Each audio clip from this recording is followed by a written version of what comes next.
Hi అండి అందరికీ ఈరోజు మనం పల్లీల చట్నీ ఎలా ప్రిపేర్ చేసుకోవాలో చూద్దాము. వేయించిన పల్లీలు అరకప్పు తీసుకున్నానండి. 1/2 టేబుల్ స్పూన్ జీలకర్ర తీసుకున్నాను. ఒక ఉల్లిపాయ, 7-8 పచ్చిమిరపకాయలు తీసుకున్నానండి. కొంచెం పుట్నాల పప్పు తీసుకున్నానండి. ఒక 2 టేబుల్ స్పూన్ల పుట్నాల పప్పు తీసుకున్నాను. మీకు అవసరం లేదు అని అనుకుంటే స్కిప్ చేసుకోండి. కొంచెం చింతపండు తీసుకున్నానండి. 4 వెల్లుల్లి రెబ్బలు తీసుకున్నానండి. తాలింపు కోసం తాలింపు గింజలు తీసుకున్నానండి. ఆవాలు, కొంచెం జీలకర్ర, 1/2 టేబుల్ స్పూన్ పచ్చెనగపప్పు, 2 ఎండుమిరపకాయలు కట్ చేసి వేసుకున్నానండి. కరివేపాకు వేయట్లేదండి, మీరు కావాలంటే వేసుకోవచ్చు. కొంచెం ఆయిల్, తగినంత ఉప్పు తీసుకోవాలండి. ఇప్పుడు స్టవ్ వెలిగించుకొని ప్యాన్ పెట్టుకొని తగినంత నూనె పోసుకోవాలండి.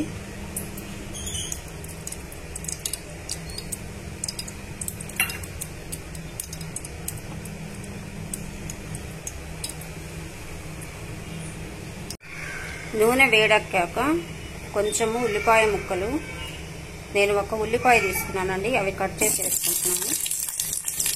ఉల్లిపాయ ముక్కలు, ఒక ఉల్లిపాయ ముక్కలు, పచ్చిమిరపకాయలు కట్ చేసి వేసుకుంటున్నానండి.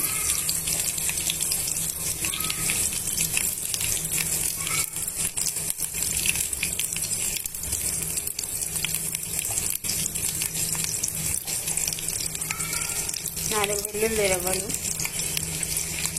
కొంచెం చింతపండు, కొంచెం జీలకర్ర,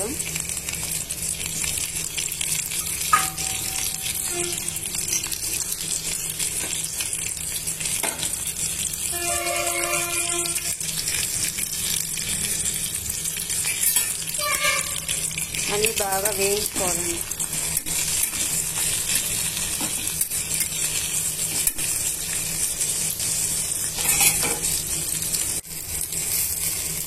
ఉల్లిపాయ ముక్కలు, పచ్చిమిరపకాయ ముక్కలు బాగా వేగిన తర్వాత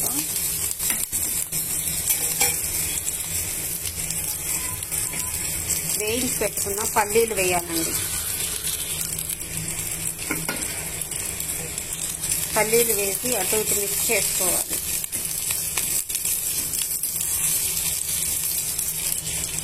మిక్స్ చేసుకున్న తర్వాత కొంచెం పుట్నాల పప్పు కూడా వేసుకోవాలండి. బాగా కలుపుకోవాలి.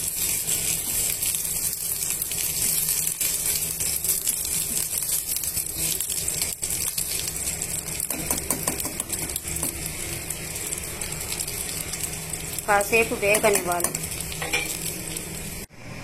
బాగా వేయించిన తర్వాత బయటికి తీసి చల్లారనివ్వాలి. పల్లీలు చల్లారిన తర్వాత మిక్సీ గిన్నెలోకి వేసుకొని తగినంత ఉప్పు వేసుకొని మిక్సీ పట్టుకోవాలండి.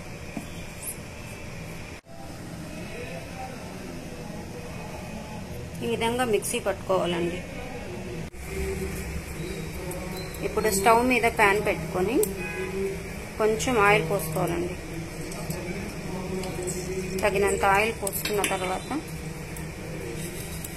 తాలింపు గింజలు వేసుకోవాలండి. నూనె కాగిన తర్వాత తాలింపు గింజలు వేసుకోవాలి.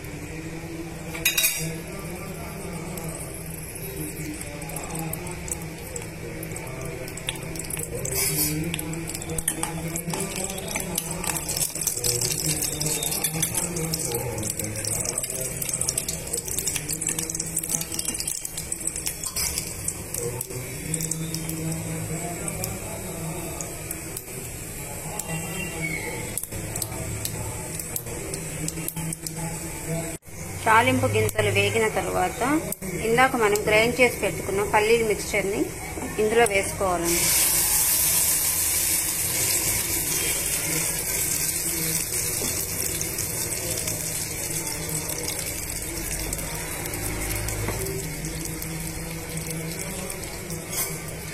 ఇందులో వేసుకొని బాగా మిక్స్ చేసుకోవాలండి.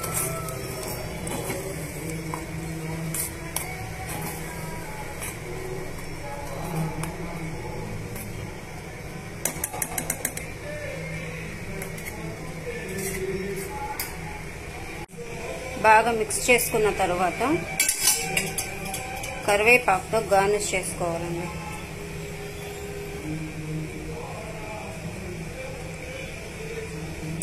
అంతే, రుచికరమైన హోటల్ స్టైల్ పల్లీల చట్నీ రెడీ అయిపోయింది. ఈ రెసిపీ మీకు నచ్చినట్లయితే like, share, subscribe and comment. Thank you.